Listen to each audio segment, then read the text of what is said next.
All right, I'm just going to try to move this so I can see my, let's see, can someone remind me how to collapse the gallery? Oh, no, or to move it.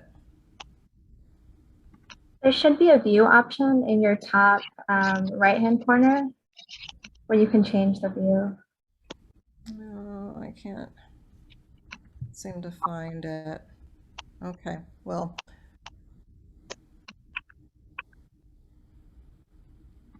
so I'm in the okay, I got it out of the way. Okay. All right, so I'm going to talk a little bit today about COVID and diet. And I know that I'm kind of preaching to the choir with this group. And as you know, the standard American diet has a number of issues that adversely impact our health and well-being, and most importantly, our immune system. And while we may have evolved from millions of years ago from a diet that consisted mainly of a omega-6 to omega-3 ratio of about 1 to 1, it's been found that a ratio of about 4 to 1 is certainly compatible with good health. But unfortunately, in the U.S., our diet consists mostly of a very high omega-6 to omega-3 ratio of about 16 to 1.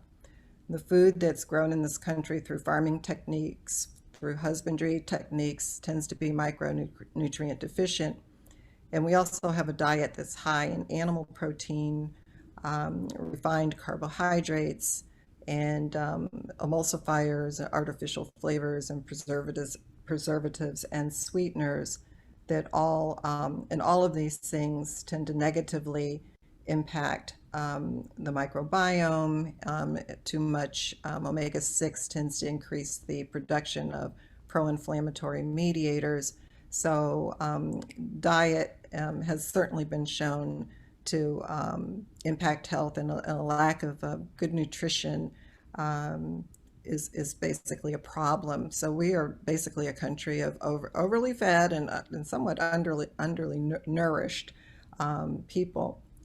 And it's been fairly well established that there are a number of health benefits to describing to a predominantly plant-based diet, if not exclusively plant-based, and that incorporating a colorful variety of fruits and vegetables significantly decreases the risk for developing chronic conditions like cardiovascular disease, stroke, obesity, hypertension, and diabetes. And being faithful to my area of expertise, which is cannabis medicine, I would have to say that there are a number of studies that have indicated that the prevalence of these conditions is significantly lower in people who use cannabis versus those who do not. So that's my little cannabis plug for today. And so I came across this 2021 population-based case control study looking at diet and COVID severity of illness. And these researchers did a web-based study looking at a web-based survey given to healthcare workers in 6 countries: France, Germany, Italy, Spain, the UK, and the US. And to be included in the study, they had to have significant exposure to COVID-19. And it ended up with the participants being mostly male physicians, which may reflect the general demographics that showed greater numbers of males in certain critical care specialties, or it may have reflected, perhaps male physicians being more able or willing to work with this high-risk population during this study was done in the third quarter of 2020. So that was last year when there were still a lot of unanswered questions about COVID. And in this, in the response, they found 568, mostly male physicians who had developed COVID. And when asked about the severity of their illness, and the severity was moderate to severe or very mild to mild, with moderate to severe COVID symptoms consisting mainly of like high fever, increased respiratory rate of I think 30 or above, either abnormal oxygen saturations less than 93%, or radiographic evidence of pneumonia. They were in the moderate to severe group, and there were 138 in that group. And in the mild to actually that should be very mild to, yeah, in the very mild to mild COVID severity group, which consisted of 430 of the respondents, that was either asymptomatic or very mild symptoms, no respiratory distress, no increase in respiratory rate, no change in oxygen saturation. And I lost my cursor. Let's see here. So they asked about diet, and there were about 10 choices for different types of diets that were part of their lifestyles. And they were grouped.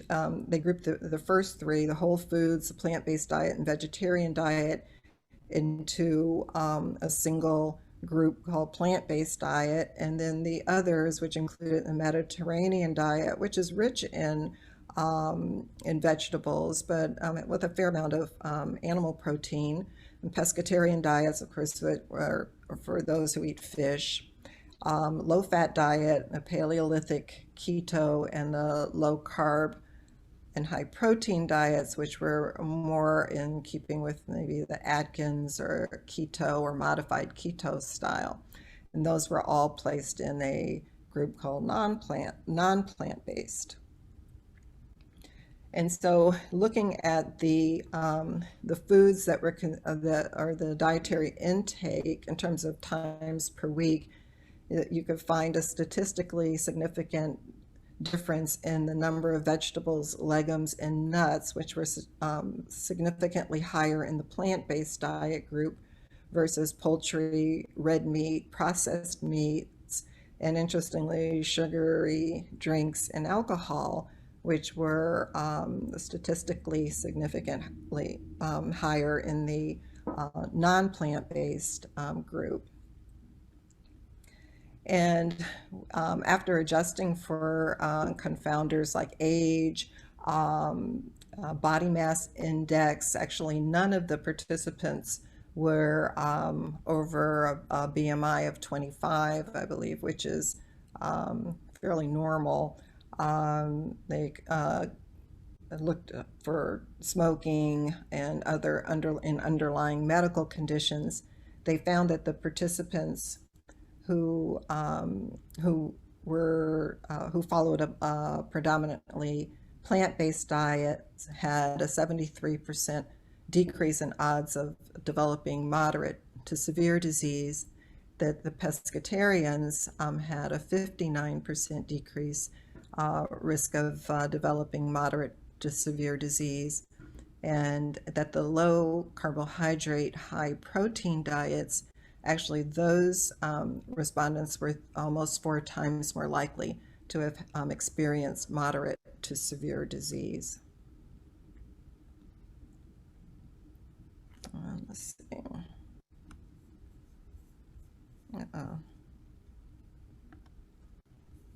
Okay, give me a second. I'm a little stuck here. Okay. And so while this is only one study, it certainly suggests that increasing our focus on a plant-based diet, particularly while we're dealing with this virus, which is going to be around for a while, and it may very well improve our immune function in a way that decreases the risk of an overly aggressive immune response, which results in moderate to severe illness. Interestingly, that none of the respondents were so severe that they were in a critical range. So that was dropped from the final analysis. No one ended up in the ICU. So this is just something that I think is important to keep in mind when we're looking at a lot of different diets, particularly when we're faced with trying to treat obesity, which is such an epidemic. And we also find that sometimes, with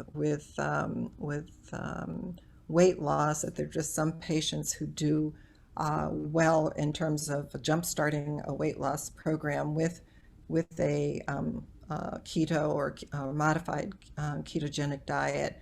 But to me, this also, for a number of other reasons, suggests why it may not be a good idea to stay on those type of diets for very long. And once you are getting into lipolysis or losing fat cells, to gradually switch over to a more balanced diet or a more plant-focused way of eating. And just throw in here news for the day that molnupiravir is a medication that is being submitted for emergency use application by Merck, and it is a ribonucleoside, an analog that prevents COVID replication. And there have been some concerns about possible carcinogenic issues with it. Those are quite scarce right now, but I think that's something that people will keep an eye on. But it had a very strong showing in a double-blind placebo-controlled trial of non-vaccinated subjects. And mild to the inclusion in the study that the patients had to have mild to moderate disease with at least one or more risk factors for progressing into severe disease, and they had to have symptoms for at least 5 days. The trial was stopped early because of 8 deaths in the placebo arm, where there were no deaths reported in the treatment arm. They conclude that it may not prevent mutation as well as vaccination, but this is certainly something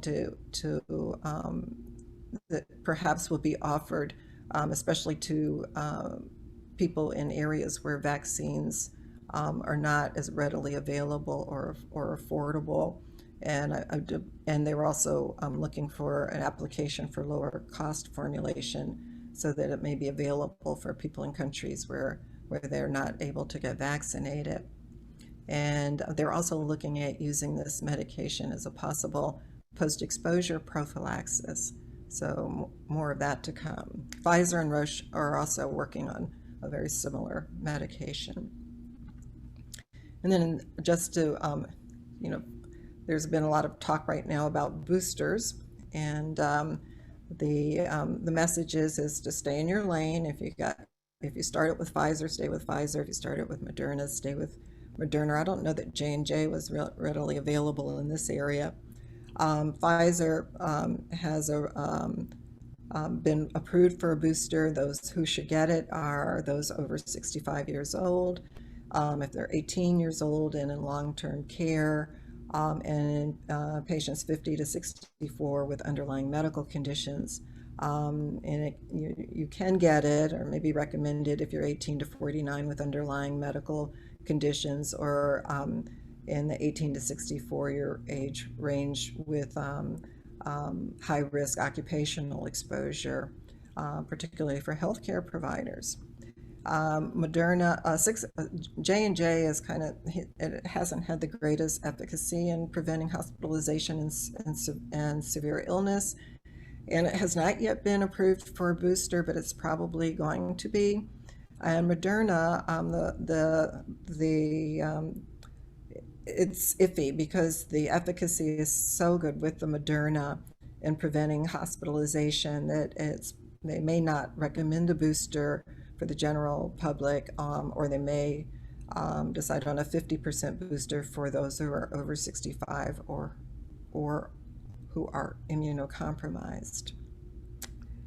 And I think that was it. I thank you for your attention, and if you have any questions. That was great.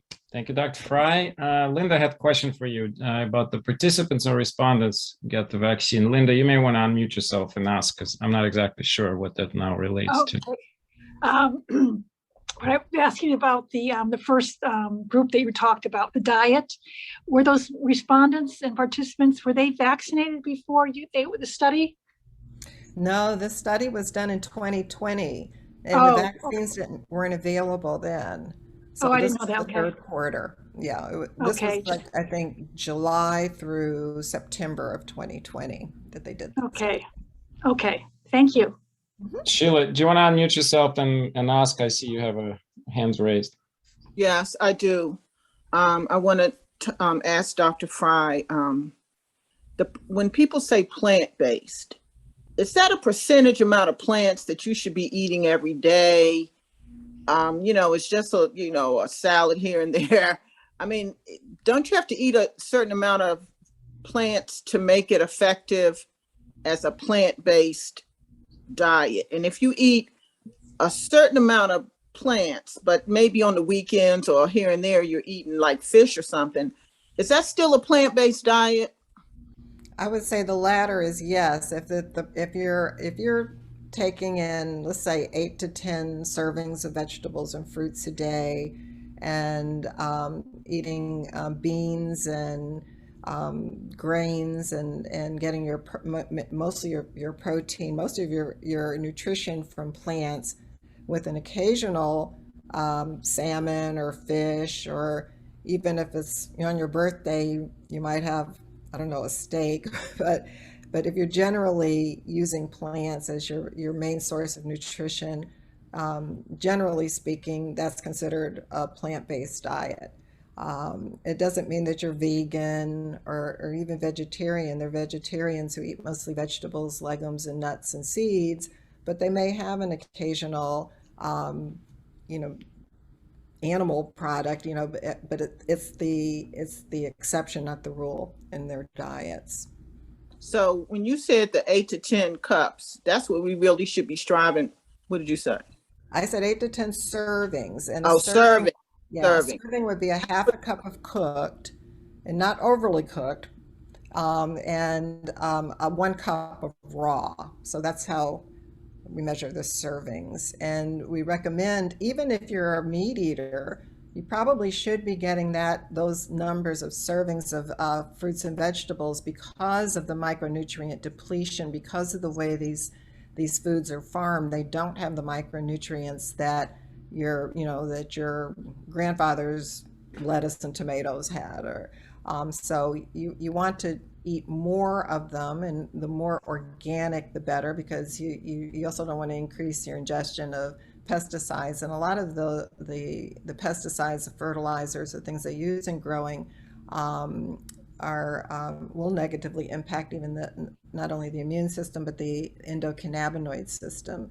So a lot of these chemicals that are used in food production can also be environmental factors, let's say when we're looking at autoimmune disease. So I recommend strongly organic when you can, and if it's non-organic, at least from the list, the thick-skinned fruits and vegetables that may not be as adversely or may not have as much pesticide on them. Berries and things like that, definitely organic, well washed, rinsed, washed, rinse, wash, rinse.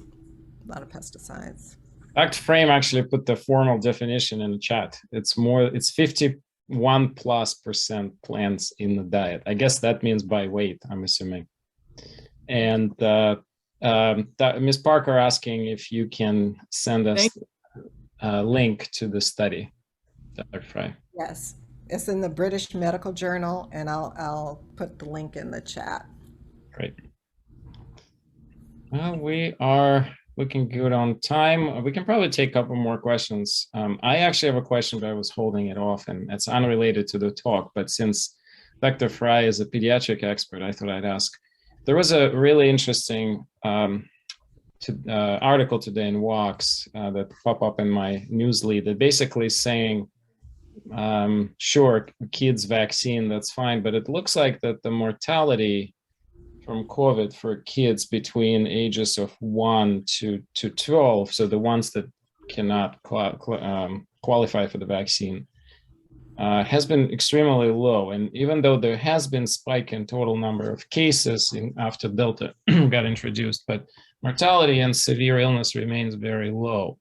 So this article was kind of, wasn't necessarily questioning wisdom of vaccine, but it was positioning it against other causes of death.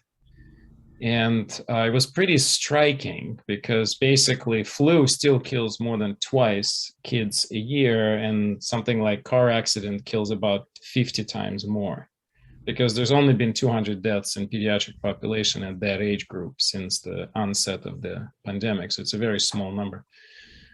So, I mean, does that really, Pat, you don't have to answer this actually. It's more of a sort of, I'm struggling with this, right? I have a 12-year-old and he's qualified now, but he also has quite an aggressive immune system. He's got a lot of allergies.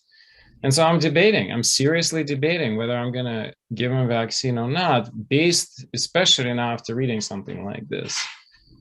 What's your gut take on this? I know I'm putting you on a spot. It's not easy to answer this, but I just want to see your thought process more than an actual answer here. Well, I think the gut response is that we still are trying to increase vaccination to decrease the ability of the virus to find a host and to replicate and mutate. Mm-hmm. So even though kids may not have, or definitely not at the same degree of risk for severe disease as older patients, they still are harbors for the virus that can be spread. And there was something that came out, I think it was JAMA or JP's, but they looked at the age groups, and to make you feel better, Misha, that the super spreaders were the 1 to 3-year-olds. Those were the ones that were spreading the love. But right. the older kids were, they were a little more careful with hygiene and masking. So, I think it's a judgment call. Ideally, I think we would like to get these younger people vaccinated so that we can put a halt to the mutation. You want to come say your opinion on this? Well, just come for a second. Come on. So he's here, so I just wanted him to say hi. So this is Sarah. So what do you think? We're talking about if we should get you a vaccine. It's still unclear. I know. Tanya doesn't want me to get one. Who doesn't? Tanya. Now what about you? What do you think? I don't know. All right. Thanks for your attention. All right. Well, thank you so much. Unless there's something else, but I don't see anything more in the chat. And Seva, can you let him go, please? So I think with that, it's wonderful to have Luann. Thank you, Luann, for yet again blessing us with your practices and presence. And over to you. Okay. Can you hear me okay? Yeah, good. So we're going to do a hands-on practice today. I am hoping that my introduction will not turn you off too much, because it is going to be really kind of inward and also kind of fun to do. So it's a mindful practice of heart and hands. And we're going to do 3 examples, one as a thank you, one as a delving into our self-care, and one as a sending and giving to someone you love. So as we start, today is October 8th, and where are we in time and place? So the new moon was on Wednesday, October 6th, and the new moon indicates it's a time for new beginnings. It's also the Hebrew month of Heshvan, which represents our spirituality, our mystery, and at this time of year, our sense of smell. We are also in the midst, actually the very midst of a Mercury retrograde in Libra. And that indicates that we are to slow down.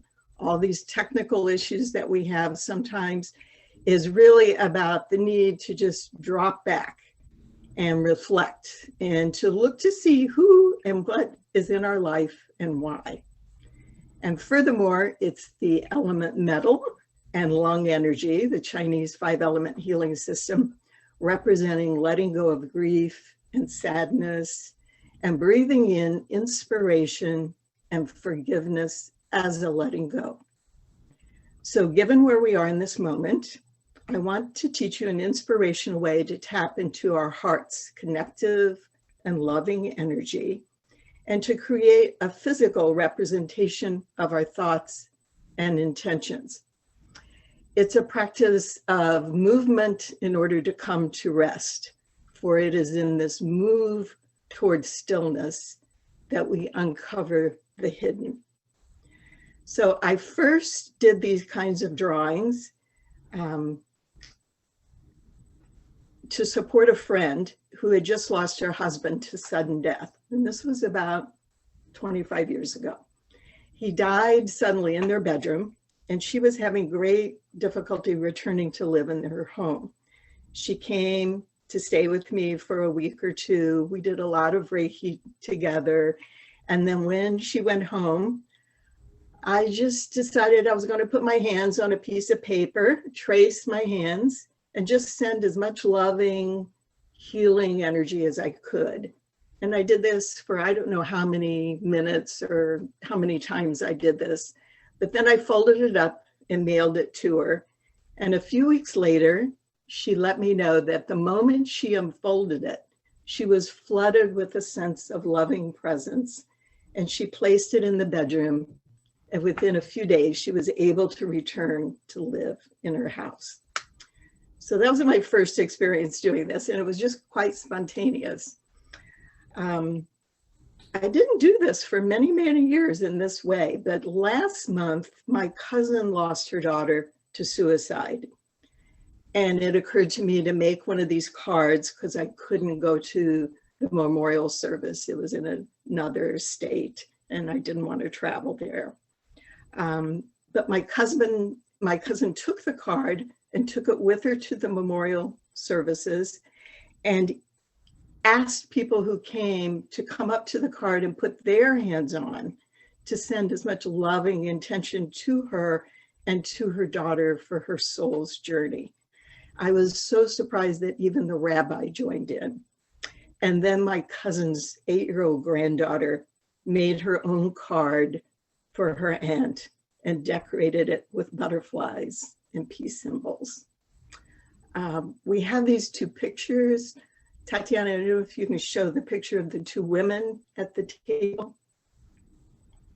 So this is my cousin and the rabbi, and they have the card under her hands.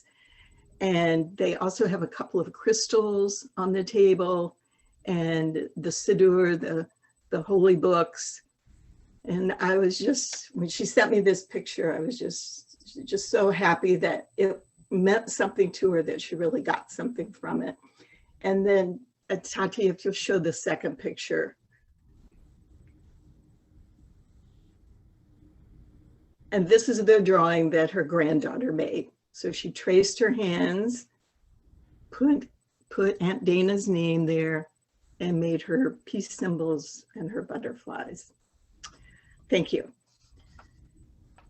So that experience said to me that we don't need to be Reiki practitioners to do this.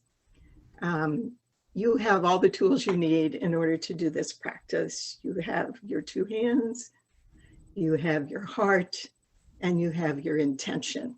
And that's what we're going to do today. We're going to celebrate using this practice as a way of celebrating life. So if you would all turn on your video screens just for the first practice, because I'm going to have you rub your hands together and then place your palms toward the screen like this. And I'm going to give us a card that I made this week to just send to, and it's a thank you card. It's a thank you card to Misha and Janet and Lee and Tati, and to all the contributors and teachers and scientists and healers who have brought their gifts and resources to this giving and sharing community over the last 18 months. We are so grateful to be able to gather here. We are just so grateful to have had this community to come to ask our questions, to get answers, and sometimes just no answers when there weren't any answers, but to get clarity and to be able to be together and practice together. So for the next 3 minutes, I want you to just think of how grateful you are to have been able to come to this. And thank you, thank you, thank you to everyone who has made this possible, including yourselves.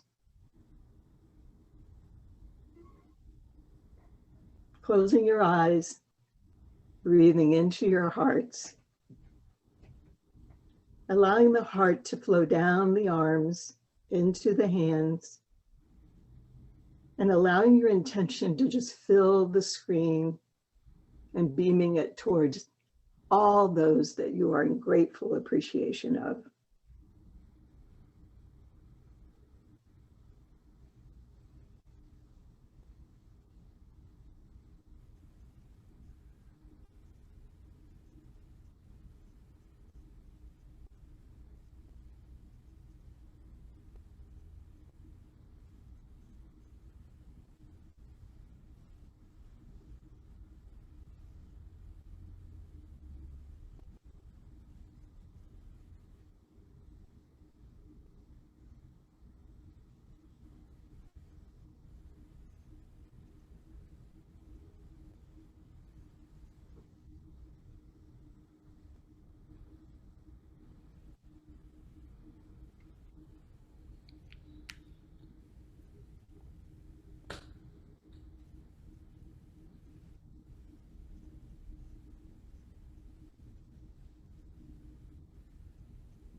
Thank you.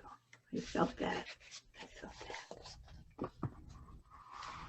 Next, if you'll gather a sheet of paper and a pencil or a pen or a crayon, we're going to have you create your own tracing of your hands. And the way you do that is take your non-dominant hand, place it on the paper.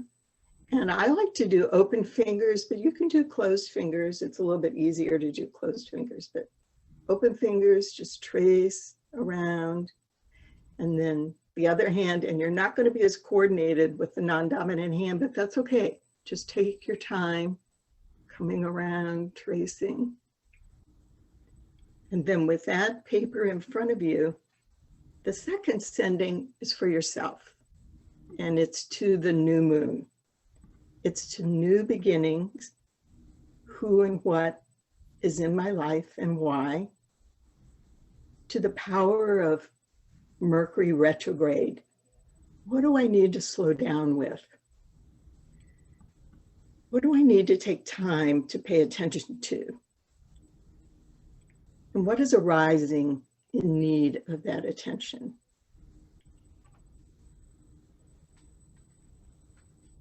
So you can look at my drawing. I put all the things that I'm thinking about with the new moon. I'm thinking of slowing down and letting go and emptying out and breathing. And I'm thinking of all the smells of this time of year and how smell is our entry into our spirit. So you can place your hands on your drawing, and we're going to sit with that for another 2 minutes. And whatever arises about what you are in need of to slow down, to pay more attention to, for caring for yourself, allow that to flow in.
And then opening your eyes again, coming back. And our third sending is going to be to someone you love. So you can either turn your paper over or use the same paper. And I am sending, I made a card to send to my brother and sister-in-law. They are 85-year-old retired language teachers. Beverly is the matriarch of the family, hosting the whole clan with home-cooked meals and family storytelling. And Joe makes milkshakes for all the grandkids and is the sangria maestro for the adults. Their home and hearts are always open. They are very accomplished people, yet very grounded, accepting and non-judgmental. So who do you love? Send them your loving support. Who is in need? Send them your support.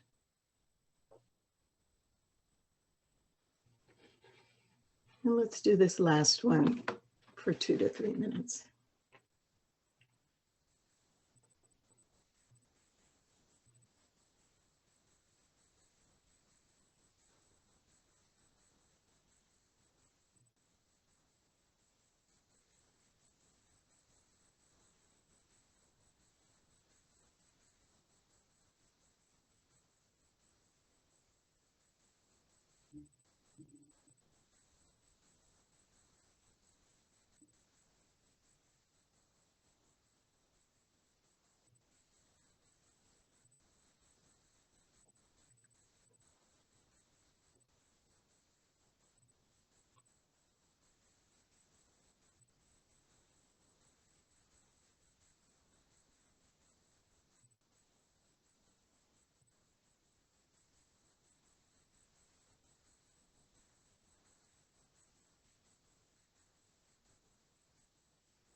So in closing, if you would all turn your screens on again.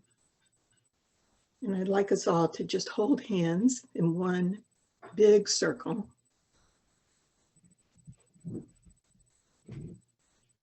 And when we hold hands in a circle like this, our circle can be as big as we want it to be. We can embrace the whole country, the whole world, the whole universe. And what I ask you to do today is just teach one child to do these hand drawings. They are really easy for them once they get the idea. And they will immediately start drawing whatever is important in their life. And it's really a beautiful way to connect with what is important in your life and with your own heart's intentions. So once again, thank you to the organizers of this group room and who have been so steadfast in holding space for all of us through this long 18 months. Thanks.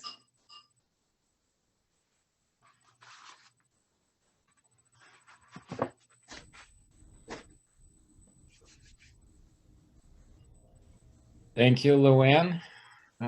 We happen to have a lot of time left, but that's okay. Judy had a hand up in the air. I don't know, Judy, if you had a question for. No, that was an error. Okay.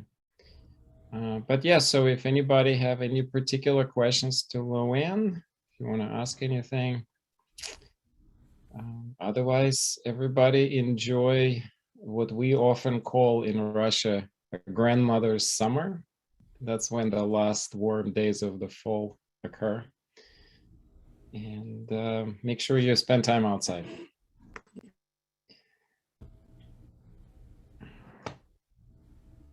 Thank you, Dr. Frye. Thank you, Luann, and we'll see everybody soon. Thank you. Thanks, Misha. Misha, is your book out? 2 weeks. All right. Yeah, but I got the copies, my own copies yesterday, so it was pretty nice. Congratulations. To hold it in my hand. Thank you. Congrats.